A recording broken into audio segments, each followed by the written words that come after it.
Rural sociology, जिसको ग्रामीण समाजशास्त्र कहा जाता है। रूरल सोशोलॉजी के अंतर्गत जो पढ़ाया जाता है, बीएससी एग्रीकल्चर में इस सब्जेक्ट को पढ़ाया जाता है, उसके अंतर्गत बहुत सारी चीज़ें आती हैं, जैसे कि ग्रामीण परिवार, ग्रामीण वेशभूषा, ग्रामीण परंपराएं, ग्रामीण संस्कृति, ग्रामीण रहन सहन इत्यादि सभी रूरल सोशोलॉजी में विस्तार से पढ़ाया जाता है। लेकिन मुख्य रूप से जो ग्रामीण समाजशास्त्र है, इसका प्रयोग हम लोग विभिन्न विभिन्न स्तरों पे करते हैं। विभिन्न विभिन्न स्तरों पे इसको पढ़ाया जाता है, जिसमें मुख्य रूप से इसके जो पार्ट हैं वो मैं थोड़ा सा ब्रीफ करूंगा यहाँ पर। जिसमें नंबर 1 आपका पार्ट आएगा समाज, दूसरा पार्ट आएगा समुदाय, जिसको कम्युनिटी कहते हैं, तीसरा जो सबसे महत्वपूर्ण पार्ट है इसका ग्रामीण परिवार। ग्रामीण परिवार किस प्रकार के होते हैं? जैसे शहरों में मोस्टली परिवार एकल परिवार पाए जाते हैं, लेकिन ग्रामीण क्षेत्रों में आज भी भारतवर्ष में संयुक्त परिवार प्रणाली पाई जाती है।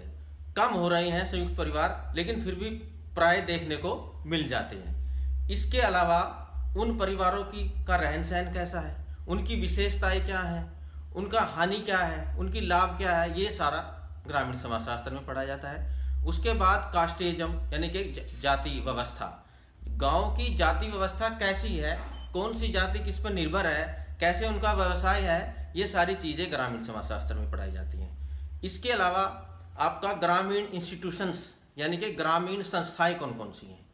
पहली संस्था परिवार है, दूसरी संस्था ग्रामीण स्कूल है, तीसरी संस्था आपका सहकारी समिति है, और चौथी संस्था आपकी प्राइमरी जो स्कूल है वो है, और ग्राम पंचायत।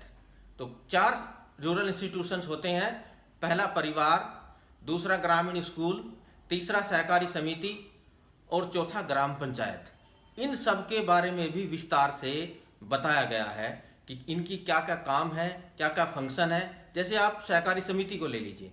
सहकारी समिति किसानों को अल्पकालीन ऋण देती है, और वो ऋण जो है 3% ब्याज की दर पे किसानों को मिलता है, जिसमें किसान खाद, बीज और आपका किसान क्रेडिट कार्ड इत्यादि चीज़ें किसानों को उसके द्वारा मिलती हैं, और किसानों को बहुत ही कम ब्याज पे ये उनको मुहैया कराया जाता है। तो ये सहकारी समिति का कार्य है।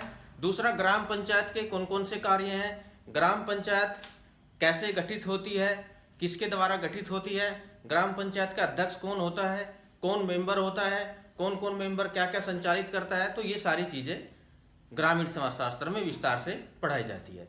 इसके अलावा रूरल लीडरशिप, जिसको कि ग्रामीण नेतृत्व कहा जाता है, वो भी विस्तार से बताया गया कि ग्रामीण नेतृत्व को कैसे निखारा जाए, कैसे ग्रामीण लोग ऊपर आएं और अपना नेतृत्व स्वीकार करें और लोगों को आगे बढ़ाएं। तो इस प्रकार से ग्रामीण समाजशास्त्र में बहुत सारी चीज़ें बताई गई हैं। Thank you. और ये आपका बुक है इसमें ग्रामीण समाजशास्त्र में, जो कि जे बी चिदंबर के द्वारा लिखी गई है, रूरल सोशोलॉजी।